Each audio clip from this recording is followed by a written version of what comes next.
Fallout games let you be pretty much anyone you want. I should know, I've done several character-based challenges over the years that stretch the role-playing limits of these games. Want to play as a hard-ass lawbringer, a soft-hearted pacifist, a wisecracking assassin, a psychopathic pyromaniac, a drug addict with a lead pipe, a jingoistic soldier, or a socially awkward scientist? You can. But what if you wanted to be all of them? What if you subsume the identity of whoever you killed, allowing you to literally walk a mile in their shoes? That's what I'm going to find out today as I ask the question, can you beat Fallout 3 as an identity thief?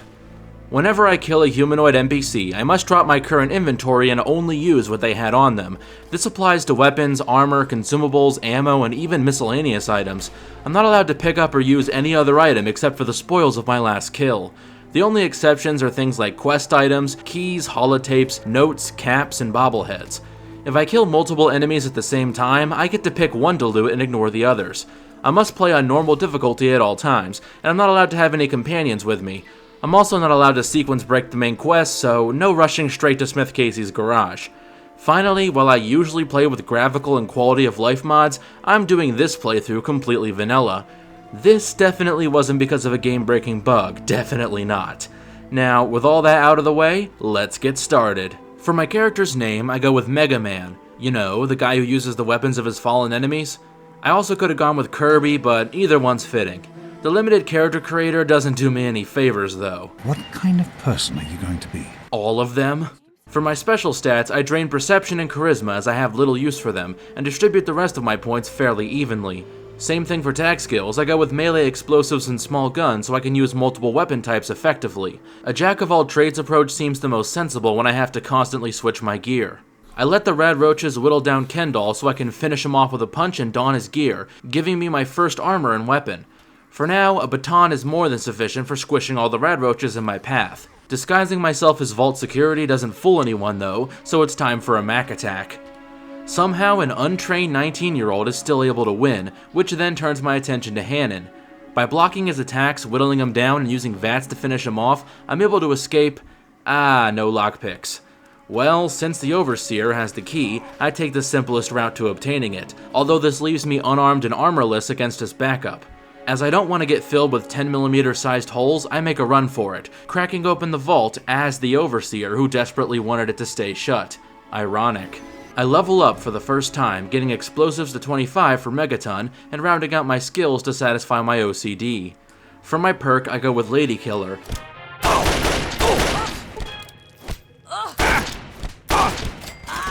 Sure, it's only a dinky 32 pistol, but still better than nothing. She also comes with some Psycho to boost my damage by 25%, so things could be worse. Within seconds of entering Megaton, I disarm the nuke in the middle of town, letting me round out some skills once more and use intense training to bump my luck to 8. I then break into Lucas Sims' house to nab the strength bobblehead, getting my strength to 8.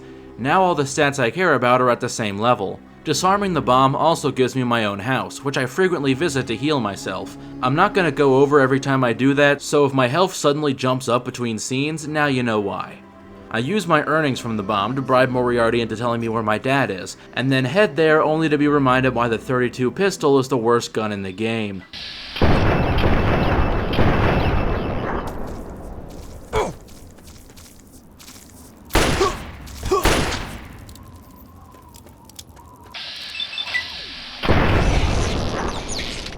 After that debacle, I pop some Psycho and immediately trade in the pea shooter for a hunting rifle.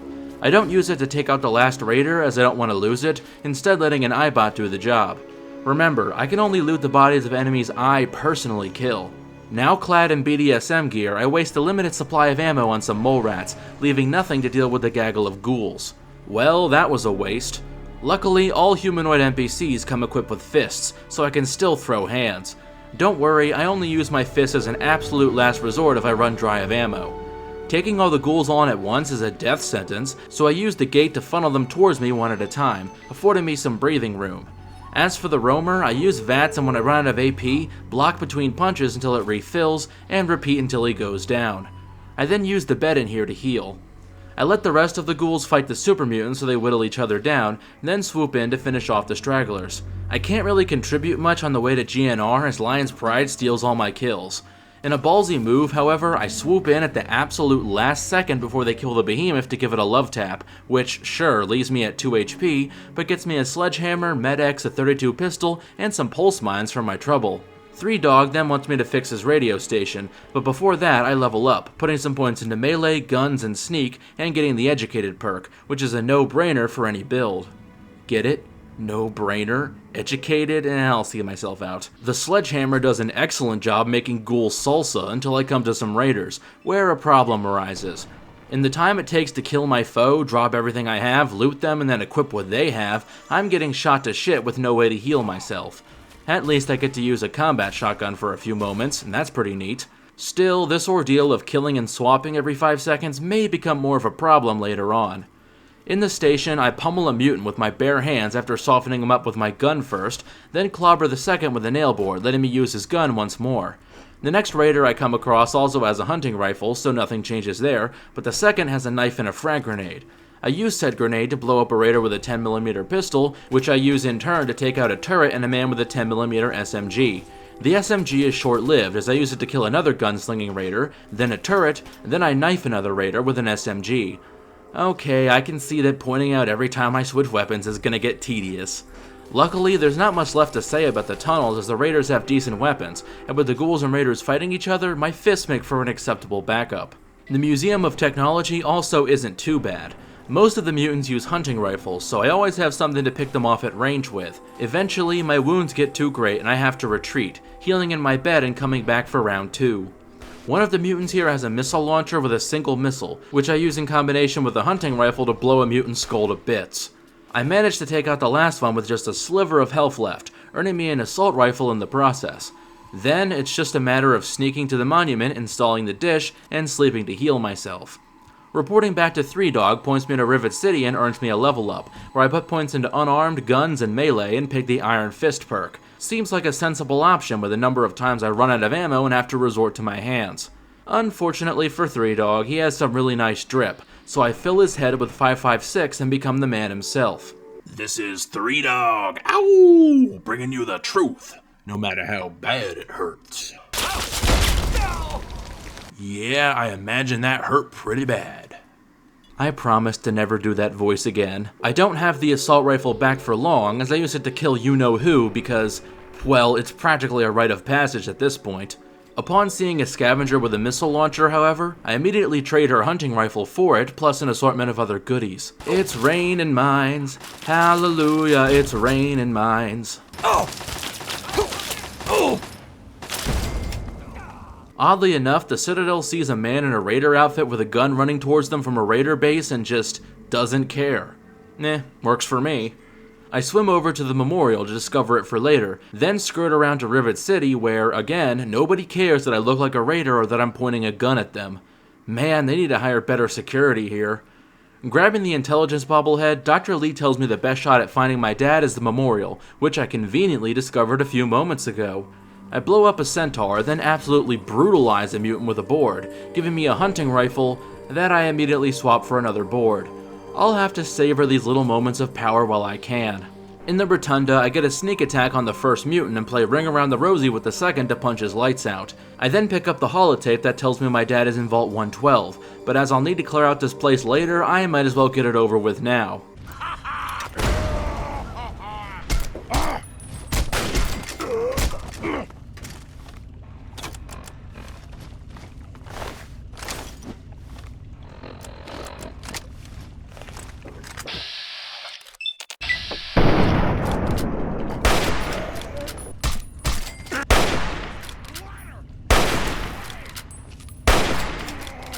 On the way to Smith Casey's, I remember there's a raider with a missile launcher in the electrical store, so I go in to nab it.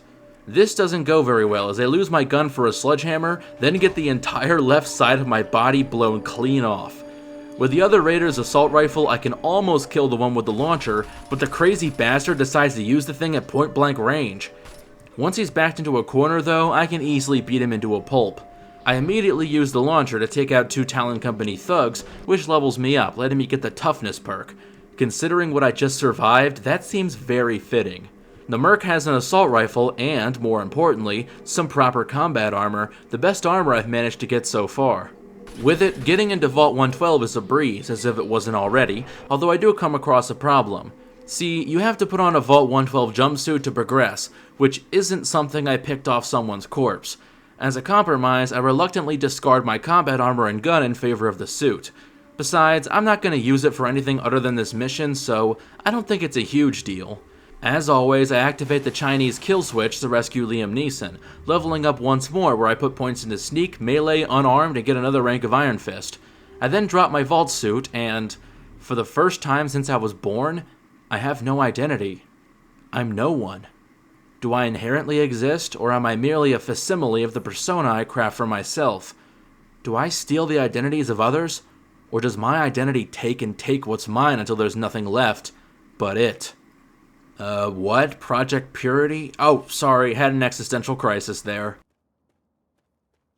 James, get off the roof. Repairing Project Purity is as boring as ever, the Enclave shows up to stop r/Hydro homies from taking over, and I run into yet another problem.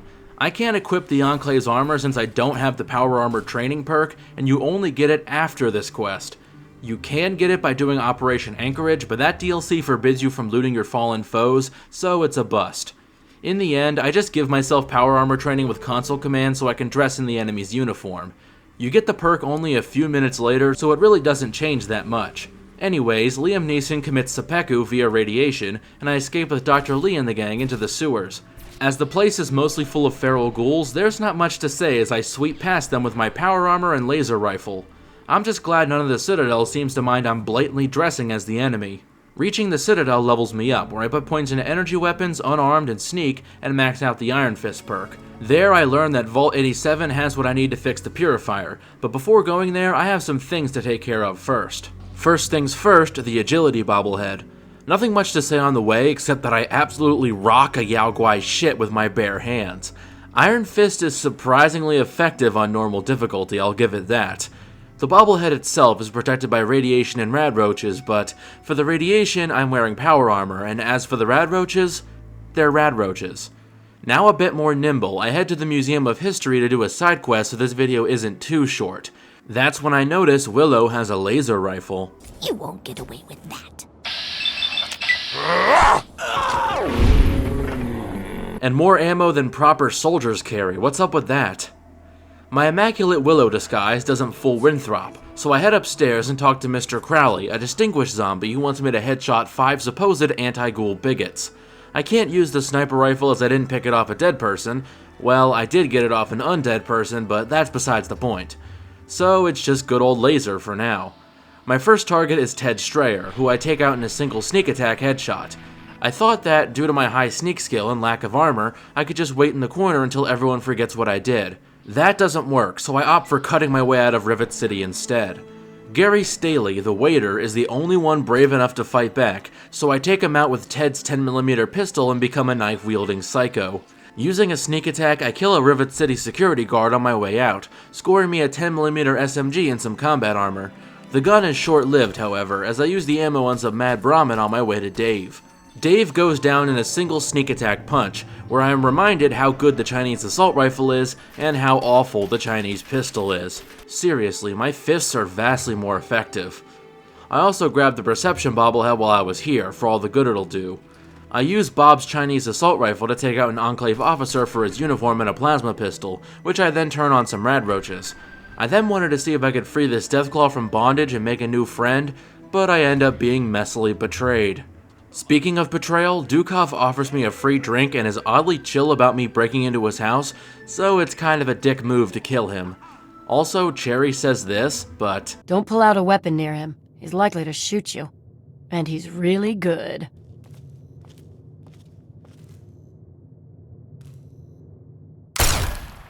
yeah, he doesn't seem to give a shit.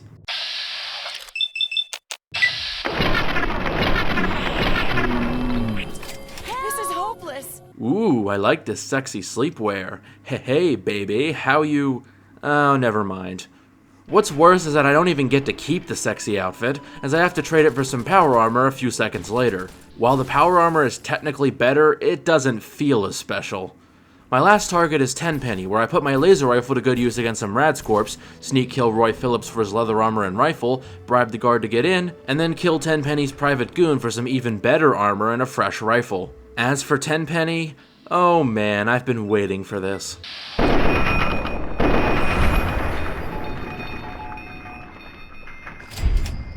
Pop pop cheerio, time for a spot of peasant hunting.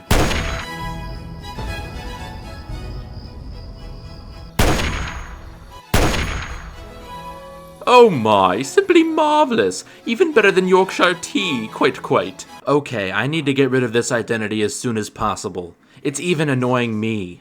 On the way to Little Lamplight, I get the chance to do that, as I ruin a raider ambush by making the car they were hiding behind explode.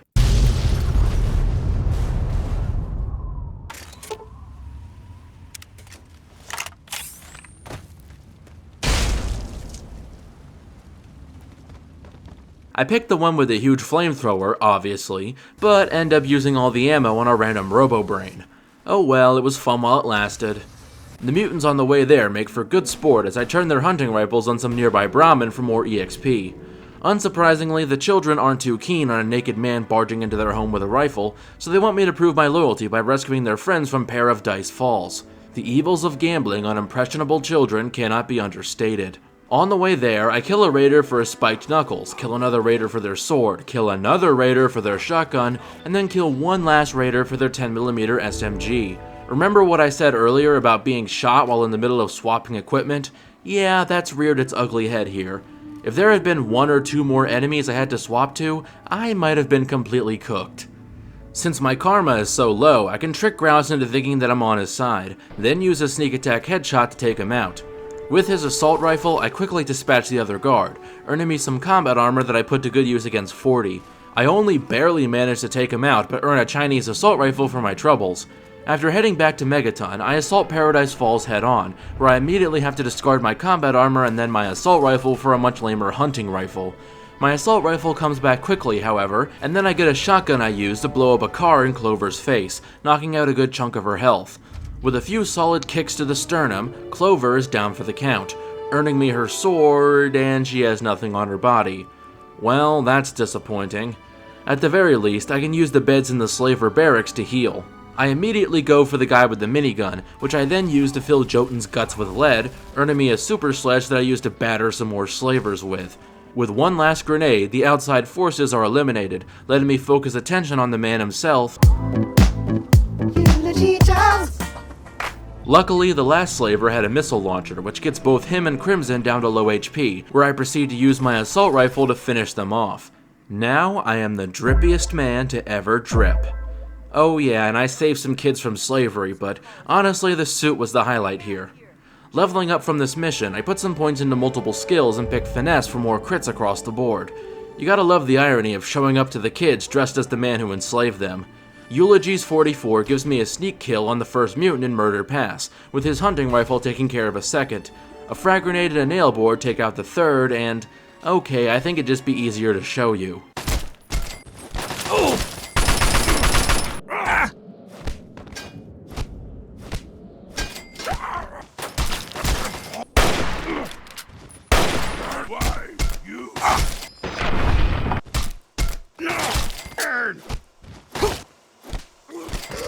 For once, I don't just hide while Fox does all the work, I actively help him take down his mutant kin. While this does leave me more banged up for Raven Rock, at least I get some extra EXP. Anyways, I get the Gek, don't get the Gek, and get whisked away by Colonel Autumn for an interrogation that ends up being more of a temper tantrum. You lie! I do apologize for Colonel Autumn's attitude. I level up and use Here and Now to put lots of points into energy weapons, sneak, and unarmed, then get the silent running perk. I use my strength to make an Enclave officer soil his fatigues, then sneak kill him when he's isolated to take his plasma pistol. With it, I sneak kill an Enclave soldier for his power armor and laser rifle, which is quickly traded for some plasma grenades that are used to blow up another soldier and get my laser rifle back. I then ambush two more soldiers who have the exact same equipment, and pick up the energy weapons bobblehead before low-tier godding President Eden into self-destructing the base. The final escape from Raven Rock is always pretty easy, so nothing notable there. Dressed as a member of the Enclave, I fight with Liberty Prime against them, not getting much of an opportunity to do much as he's way too efficient in the murder department. As such, I mostly just fire at random cars and vertebrates for shits and giggles. I do end up with Enclave Hellfire armor and a heavy incinerator, which is pretty damn badass. Also, Liberty Prime, you're not even gripping the edge of the barrier correctly. Get your head in the game, man. I use this to inflict some general damage against the final group of Enclave, then use a laser rifle to kill one with Tesla armor and a plasma rifle, then use the plasma rifle's high damage to finish off the others with only a sliver of health left. I also level up one last time, dumping all my points into energy weapons and getting the Life Giver perk. I then go downstairs to sleep in a bed to heal before facing Colonel Autumn, taking out his backup to get a Gatling laser, which I use to cut down his other crony and the man himself like grass.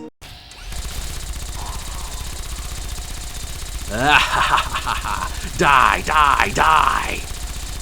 Okay, I think I went a little overboard there. Now that I am Colonel Autumn, I fulfill the man's dream of getting Project Purity up and running, just not in the way he may have intended. With that, I have proven that, yes, you can beat Fallout 3 as an identity thief. Or more accurately, a bunch of other people can. Hey everyone, thanks for watching yet another video. I appreciate any support you can give me so I can make similar content for you in the future. If you liked the video, leave a like or subscribe. It only takes a second, but it helps me grow a ton. If you didn't like the video, leave a dislike and give constructive criticism so I can improve. Also, leave your ideas for new videos in the comments. I read all the comments that come my way and put your ideas at the end of each video. Who knows, your idea might even become an official video. If you really want to support me, go to my Patreon or become a channel member, which will get you shouted out, guarantee an opportunity to chat with me, and make your ideas much more likely to become reality. Plus, it's only 17 cents a day.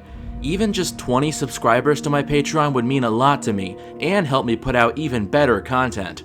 Check me out on Reddit or Discord using the links in the description if you want to chat, or check out my second channel, The Loophole, for some extra content. This is Causal Loop, signing off. Peace.